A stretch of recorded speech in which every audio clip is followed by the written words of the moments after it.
আপনার জন্ম মাস অনুযায়ী আপনি কতটা ভয়ঙ্কর জানা আছে কি? আসুন দেখে নিই।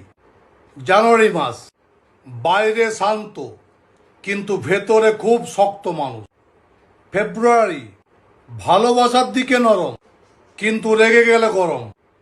মার্চ, দেখতে সরল, ভেতরে ভেতরে রাগকে পুষে রাখা, তারপর এক সময় বাস্ট করা। এপ্রিল, কথাতে মিষ্টি কিন্তু খুবই সেন্টিমেন্টাল। মে মাস, সব সময়তে হাসি কিন্তু মুহূর্তের মধ্যে সব কিছু ওলট পালট করে দিতে পারে।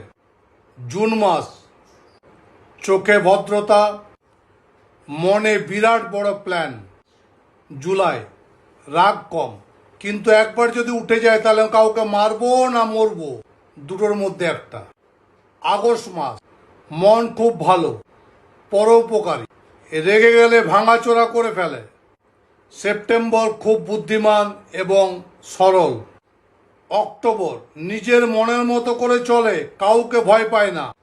নভেম্বরকে চেনা খুব কঠিন, কখন কি করবে বলা মুশকিল, তবে খুব সরল। পেটে কোনো কথা চেপে রাখতে পারে না। ডিসেম্বর, হাসি মুখে থাকে কিন্তু ভেতরটা কেউ দেখে উঠতে পারে না। কারোর ক্ষমতা হয় না ভেতরটা দেখার। আপনার জন্মটি কোন মাসে? অবশ্যই কমেন্টসে লিখবেন।